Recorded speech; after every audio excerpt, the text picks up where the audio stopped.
नमः शिवाय।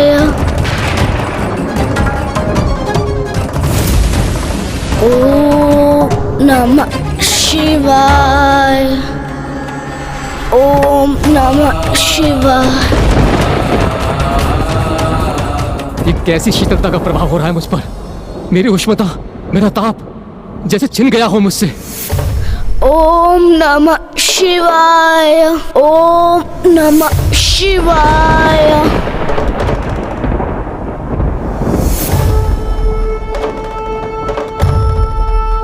अग्नि का सागर बालक गृहपति के समक्ष था, किंतु वो उससे भी भयभीत नहीं हुआ और उसका निश्चय अभी भी अटल है।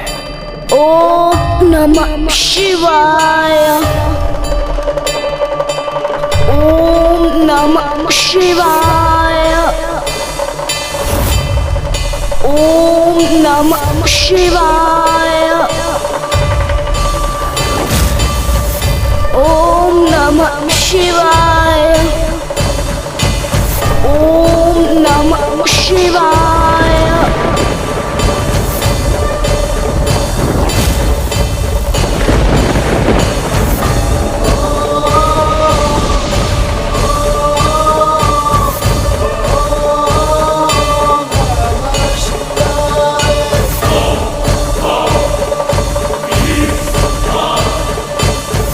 मुझे क्षमा कीजिए प्रभु, मैं ही आपको पहचान ना सका, किंतु मुझे अब आपका वास्तविक परिचय ज्ञात हो गया है।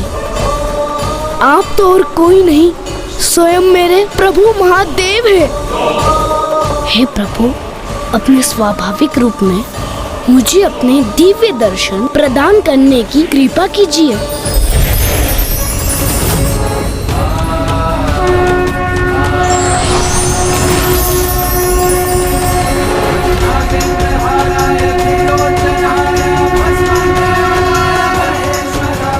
अर्थात प्रभु तो पूर्व में ही वहां पहुंचकर अपने भक्त की परीक्षा ले रहे थे।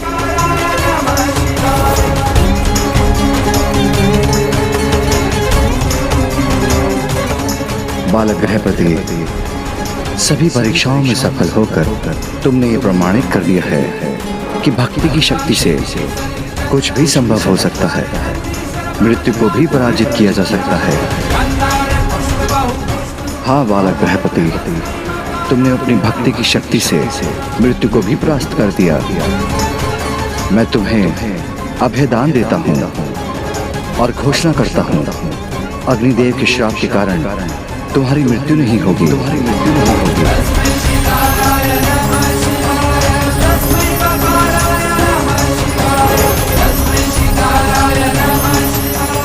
प्रभु महादेव ने स्वयं इस ऋषि पुत्र बालक को मेरे श्राप से मुक्त कर दिया।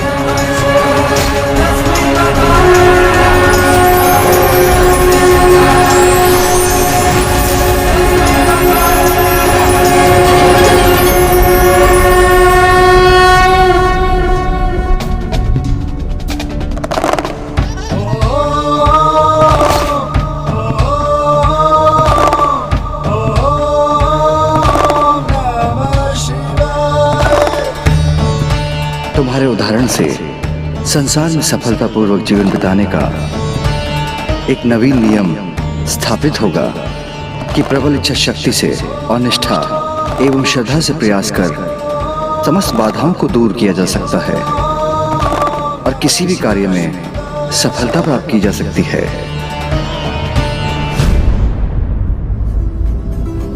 हे महादेव, आपने मेरे श्राप से इस बालक को तो मुक्त कर दिया, किंतु अब मेरी गति क्या होगी? क्योंकि अब ताप के स्थान पर मैं शीतलता का विस्तार कर रहा हूं।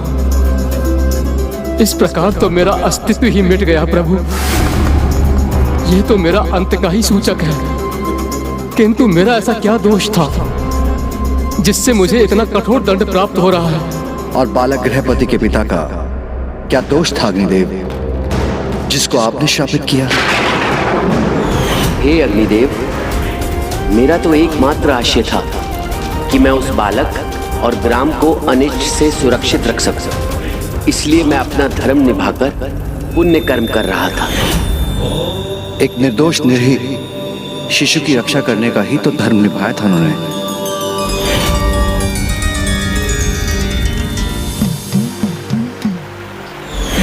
जिसके समक्ष आप उसकी मृत्यु बनकर प्रस्तुत हुए थे, जबकि अभी उसकी मृत्यु का समय नहीं आया था। और बालक गृहपति का क्या दोष था अग्निदेव, जिसकी मृत्यु आपने उसके जन्म के पूर्व ही निर्धारित कर दी। हे प्रभु, मुझे क्षमा करें। मैं अपने क्रोध पर नियंत्रण नहीं रख सका। नियंत्रण ही तो अनिवार्य है अग्निदेव, क्योंकि व्यवहार, शक्ति और जीवा पर जिसका नियंत्रण नहीं होता वह अनेकों भूल करता है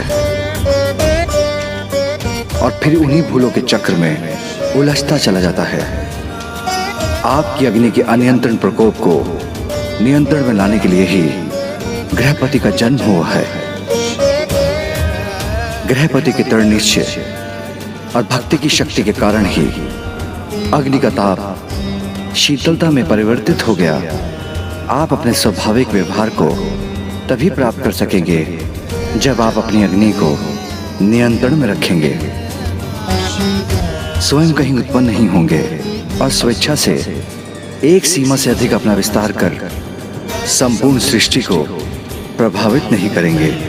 मैं आपको वचन देता हूँ प्रभु, मैं अपनी अग्नि को वहीं उत्पन्न करूंगा जहां मुझे प्रकट होने का अवसर दिया जाएगा, अन्यथा जहां मेरा आवाहन होगा और मेरा प्रभाव सदैव सीमित ही रहेगा।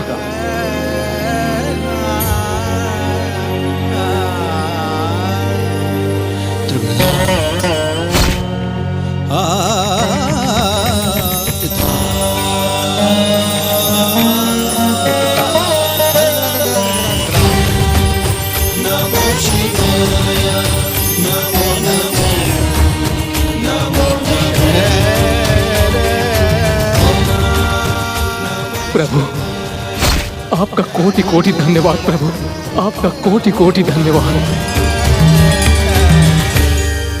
प्रभु, जब अग्निदेव ने स्वयं पर नियंत्रण रखने का वचन दे ही दिया है, तो संसार में एक और नियम स्थापित होना चाहिए।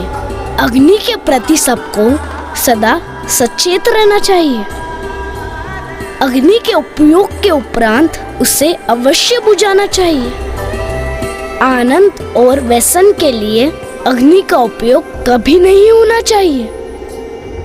तुमने सर्वथा उचित कहा बालक गृहपति।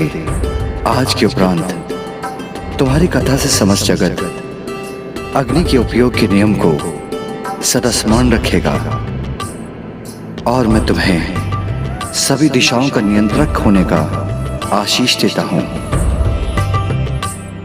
कि तुम अग्नि को किसी भी दिशा में आवश्यकता से अधिक बढ़ने से रोकोगे और जिस पार्थिव शिवलिंग का तुमने निर्माण किया है वह अग्नेश्वर लिंग के नाम से प्रतिष्ठित है। अग्नेश्वर लिंग के नाम से प्रतिष्ठित है। वह अग्नेश्वर लिंग के नाम से प्रतिष्ठित है।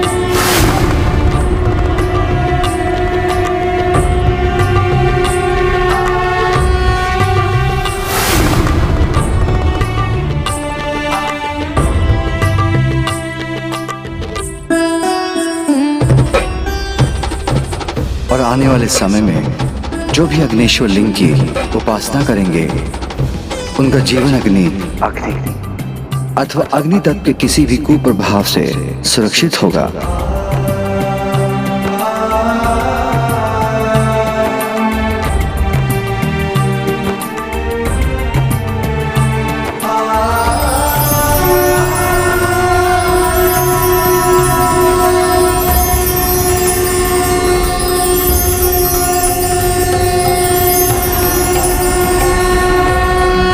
प्रभु गृहपति की जय, प्रभु गृहपति की जय, प्रभु गृहपति की जय।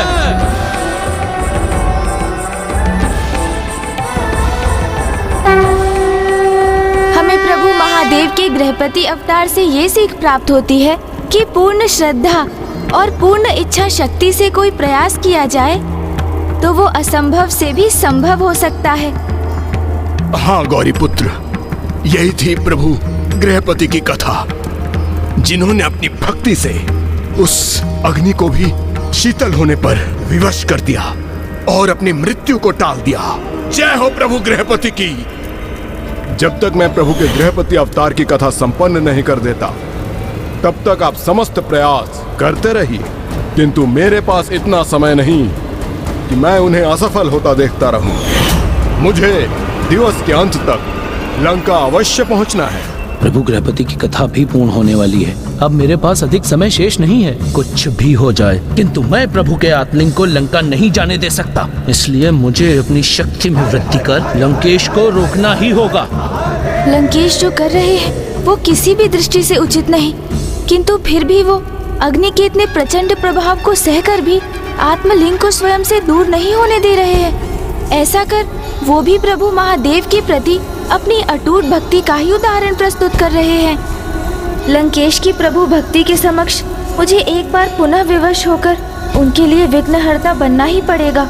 और आने वाले समय में जो भी अग्निश्वर लिंग की उपासना करेंगे, उनका जीवन अग्नि अथवा अग्नि तत्व के किसी भी कुप्रभाव से सुरक्षित होगा। प्रभु गृहपति की जय। कदाचित अग्नि से लंकेश की रक्षा करने हेतु मुझे भी वही करना होगा जो प्रभु गृहपति के लिए स्वयं प्रभु महादेव ने किया था। हे अग्निदेव, कृपया शीतल होकर लंकेश के कष्ट को क्षीण करें।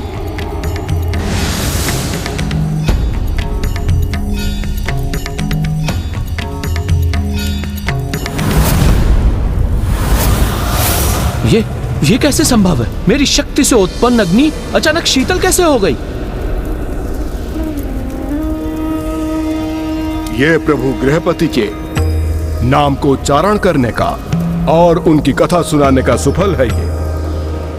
रुक जाइए नंदेश्वर जी, अपनी तपोशक्ति को व्यर्थ ना कीजिए, क्योंकि लंकेश रावण हूं मैं।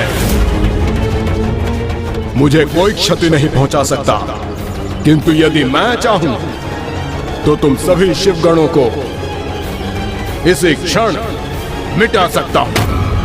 लंकेश, ये मात्र तुम्हारा भ्रम है कि तुम मुझे अथवा अन्य शिवगणों को कोई क्षति पहुंचा सकते हो।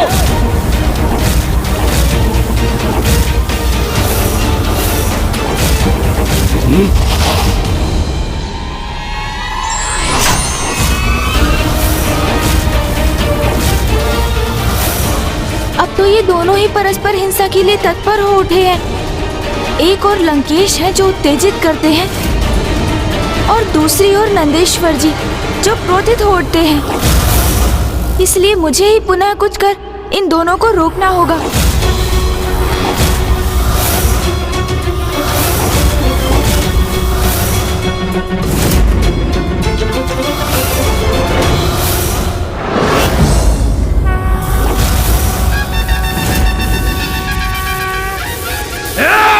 रुक जाइए, सावधान, आप में से कोई भी इस रेखा का उल्लंघन नहीं करेगा।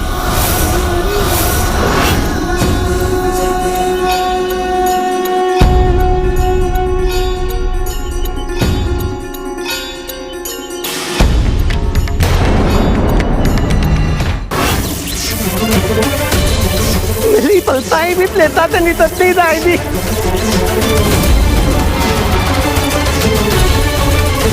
हे गणपति जी, आप इस लंकेश का साथ क्यों दे रहे हैं? मैं यहाँ लंकेश का नहीं, धर्म का साथ दे रहा हूँ नंदेश्वर जी, क्योंकि प्रभु के आत्मलिंग को शक्ति और हिंसा से प्राप्त करना सर्वथा अनुचित है। लंकेश ने तो आपको चुनौती दी थी, जिसे आप पूर्ण कर प्रभु के आत्मलिंग को प्राप्त कर सकते थे, किंतु आप अथवा कोई भी अन्य शिवगण उनके चरणों को नहीं डिगा सके। और कदाचित ये इसलिए हुआ क्योंकि लंकेश जी पर उनके प्रभु महादेव की कृपा है, और उससे भी अधिक जिनके हाथों में प्रभु के आत्मलिंग रूपी शक्ति और दिव्यता स्थित है, तो उन्हें भला पराजित कर भी कौन सकता है। मेरे विचार से आप अपने समस्त प्रयास कर चुके हैं, इसलिए अब आपको यहाँ से प्रस्थान करना चाहिए नंदेश्वर जी। जो अब तक हुआ वो तो प्रभु की इच्छा से ही हुआ। और जो आगे होगा वो भी प्रभु की इच्छा से ही होगा। इसलिए आप सभी का कैलाश लौटना उचित होगा। उचित है।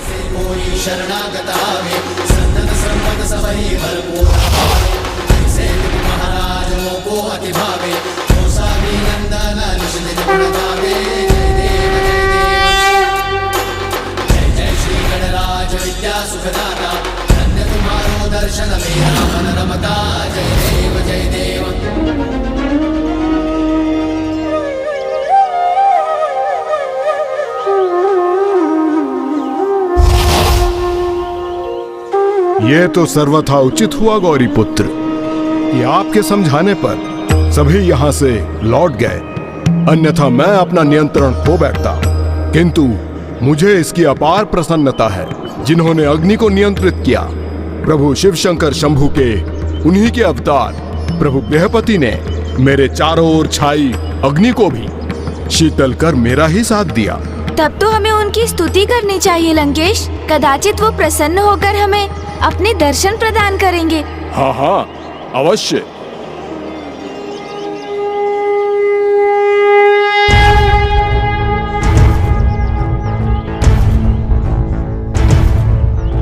त्रयंबकं सदाशिवं नमामि हे उमापति जय नीलकंठ जय अनंत नमोस्तुते नमोस्तुते। हो भोलेनाथ भक्त के हो कष्ट से निवारते, ये सृष्टि सारी संकटों से शिव ही है उबारते। ओम नमः शिवाय ओम नमः शिवाय ओम नमः शिवाय ओम नमः शिवाय ओम नमः शिवाय ओम नमः शिवाय। मुनि विश्व नर और सुषमती की है कथा, संतान के लिए जिन्होंने वर्षों तक सही व्यथा की कामना। सुषमती ने शिव समान पुत्र की तो काशी जाके शिव जी की मुनि ने घोर तपस्या की। विश्वेश्वर लिंग की मुनि थे कर रहे आराधना, तो बाल रूप शिव जी का था लिंग में उन्हें दिखा।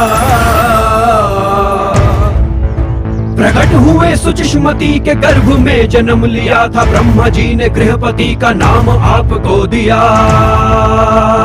ओम नमः शिवाय ओम नमः शिवाय।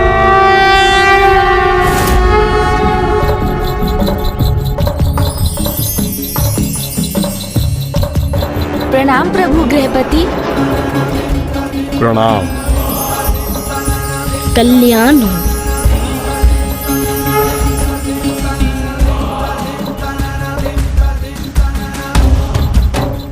ये तो मेरा परम सौभाग्य है प्रभु कि आपकी मुझ पर प्रत्यक्ष अथवा परोक्ष रूप से अपार कृपा दृष्टि सदैव बनी रहती है, जिसके परिणाम स्वरूप नंदी जी की तपो अग्नि भी शीतल हो गई।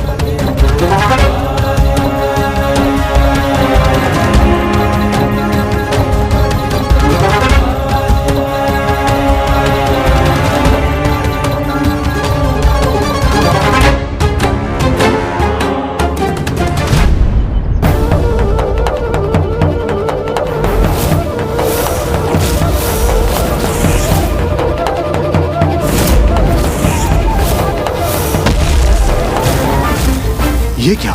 प्रभु गृहपति जी की दृष्टि तो आत्मलिंग पर ही स्थिर है। कहीं ये भी प्रभु वीरभद्र जी और भैरव जी के समान मेरे प्रति आक्रामक तो नहीं होने जा रहे हैं? लंकेश रावण, आपके हाथों में प्रभु का ये आत्मलिंग होने का एक ही संभव कारण है कि आपने स्वयं को सदा महादेव का परम भक्त प्रमाणित किया। प्रबल इच्छा शक्ति और पूर्ण निष्ठा एवं श्रद्धा से कुछ भी संभव हो सकता है। प्रत्येक जीव को कभी भी किसी से वो कदापि नहीं मांगना चाहिए जिसे प्रदान करना देने वाले को कठिन हो, क्योंकि किसी की व्यवस्था के कारण उसे जो प्राप्त होता है वो कभी ना कभी उसके उचित अधिकारी के पास पहुंच जाता है। अथवा जहाँ उसका उचित स्थान होता है वो वहाँ पहुँच जाता है।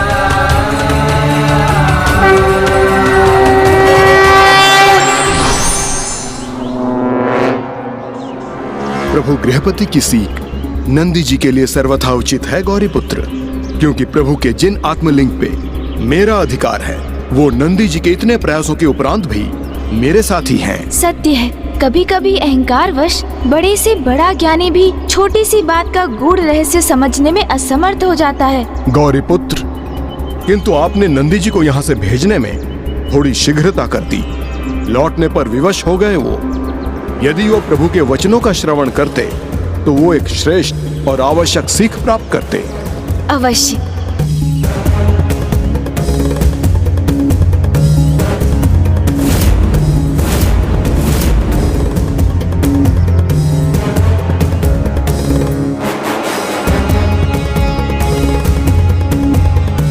आज एक अनूठी सफलता प्राप्त की है मैंने। समस्त शिवगणों को एक साथ पराजित किया है मैंने। कोई टिक नहीं पाया मेरे समक्ष।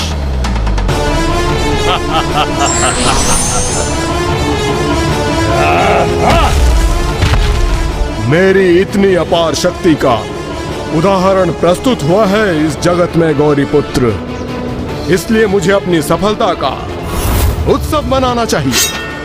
अवश्य होगा मेरी इस विजय का उत्सव। रुकिए लंकेश जी, प्रकृति को हानि पहुंचाना अनुचित है। अब कोई भी मेरे मार्ग में बाधा बनने का दुस्साहस नहीं करेगा।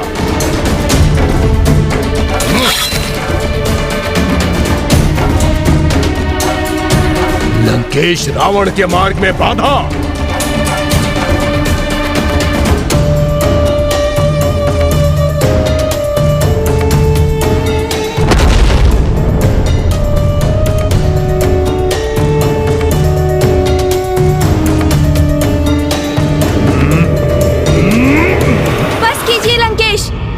जाइए।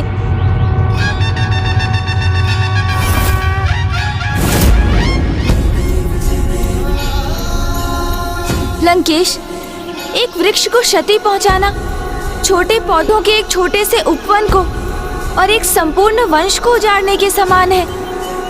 और प्रभु के आत्मलिंग को अपने हाथों में लेकर आप इतना बड़ा पाप मत कीजिए। और वैसे भी आप इस वन को, यहाँ की प्रकृति को अत्यधिक क्षति पहुंचा चुके हैं। लंकेश, कहीं आप ये तो नहीं भूल गए हैं ना कि समस्त सृष्टि के पिता जगत पिता महादेव ही हैं और उनकी इन संतानों को हानि पहुंचाकर आप स्वयं अपने प्रभु को आहत कर रहे हैं। और इस प्रकार अन्य जीवों का नाश कर आनंद मनाने का क्या औचित्य है लंकेश? आज की अपनी सफलता को अपनी बुद्धि पर हावी मत होने दीजिए। मैं समझ गया गौरीपुत्र, आपका कथन सर्वथा सत्य है। ये कैसे भूल गया मैं कि ये सीख जगत को प्रभु के शरव अवतार ने दी थी। शरव अवतार? हाँ गौरीपुत्र, वो शरव अवतार जिन्होंने संसार को ये सीख दी कि अपनी सफलता को अपनी बुद्धि पर हावी नहीं होने देना चाहिए। और ये सीख तो उन्होंने आपके मामा श्री हरिनारायण के माध्यम से जगत के समक्ष इसका उदाहरण प्रस्तुत किया।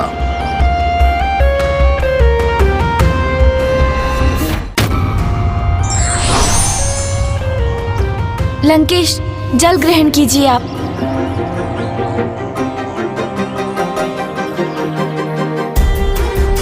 लंकेश, पिताश्री के शरभ अवतार की कथा मुझे विस्तार से सुनाने की कृपा कीजिए।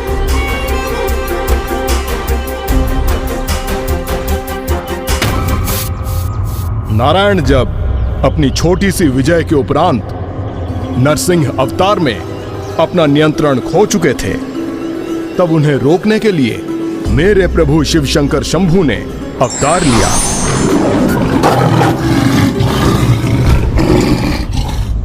ये उस समय की कथा है गौरीपुत्र, जब हिरण्यकश्यप नाम के महाबली महाप्रतापी असुर ने अपने तप से पितामह ब्रह्मदेव को प्रसन्न कर उनसे एक अद्भुत वरदान मांगा था। दिवस में न रात्रि में न भीतर न बाहर, न आकाश में न पाताल में, न नर से न देव से, न यक्ष से न राक्षस से मेरे प्राण किसी से भी न जा सके। और उससे भी अधिक ब्रह्मदेव, इस संसार में जिसकी भी आपने रचना की है, उनमें से कोई भी मेरा वध न कर सके। तथास्तु तथास्तु तथास्तु। इस सर्वथा अनूठे वरदान को प्राप्त कर वो जैसे अमरत्व ही प्राप्त कर चुका था। शीघ्र ही समस्त लोकों पर विजय पाकर उसने स्वयं को भगवान घोषित कर दिया और सभी को अपनी पूजा करने के लिए विवश करने लगा। किंतु इसके पश्चात उन्हीं महान असुर हिरण्यकश्यप के परिवार में उनका विरोधी उनके पुत्र प्रहलाद के रूप में जन्म हुआ, जो नारायण का भक्त था।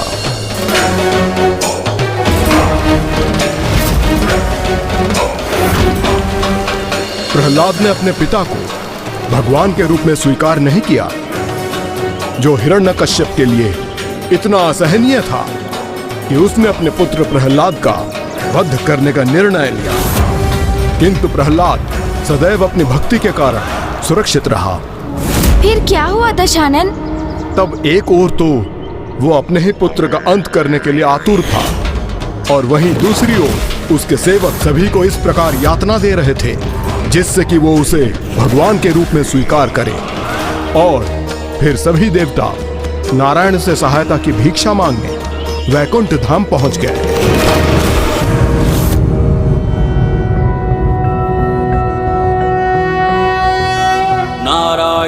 हे प्रभु श्री हरि नारायण, अब समस्त जगत को आप ही संकट से मुक्त करा सकते हैं। वर्धनोद्धरम देवम भूधरम भुवनेश्वरम।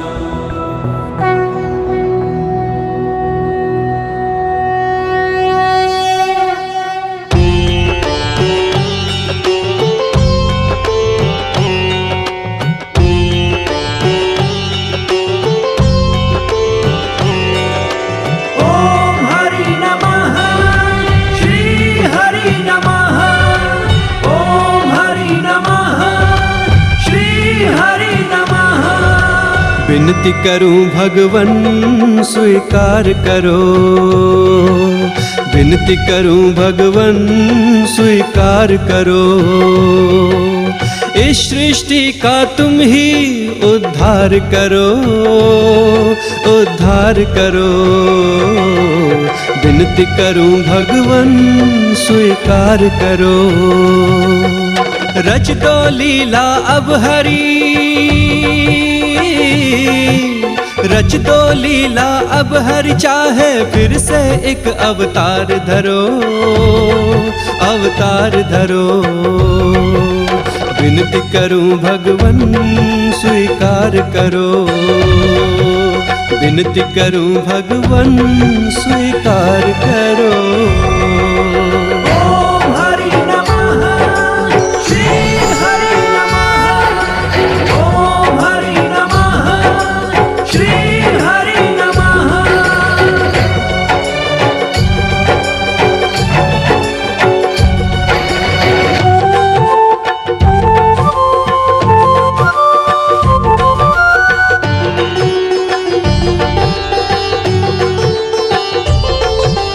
हम सबके पालनहारे हो, इस सृष्टि के रखवारे हो। हम सबके पालनहारे हो, इस सृष्टि के रखवारे हो। जब जब विपदा आई जग पे प्रभु आप ही बने सहारे। समाधान कोई संकट का दो, जन जन का कल्याण करो, कल्याण करो। विनती करूं भगवन स्वीकार करो। इस सृष्टि का तुम ही उद्धार करो, उद्धार करो। विनती करूं भगवन स्वीकार करो। हरि नमः, श्री हरि नमः।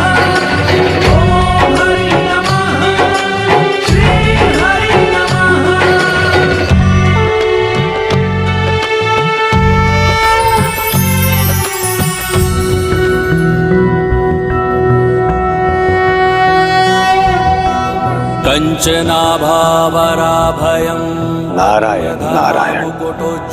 प्रभु, आपने इस संसार को वचन दिया था कि जब जब इस संसार में धर्म की हानि होगी, संत जनों पे संकट छाएंगे और भक्त जनों के साथ दुर्व्यवहार होगा, तब तब आप इस संसार की रक्षा हेतु इस संसार में प्रकट होंगे। अब वो समय हमारे समीप है प्रभु। प्रभु, हिरण्यकश्यप ने सभी अब वो समय आ गया है जब मैं शीघ्र अवतार लेकर उस हिरण्यकश्यप का वध करूंगा। धन्यवाद प्रभु।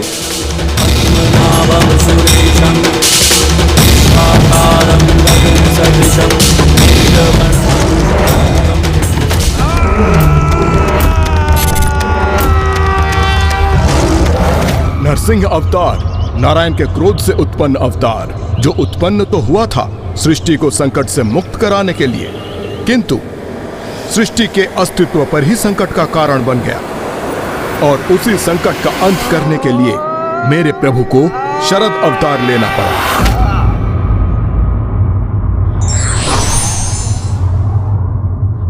व्यक्ति को केवल अपनी शक्ति पर ही नहीं, अपितु अपनी जिह्वा और स्वयं के व्यवहार पर भी नियंत्रण रखना चाहिए।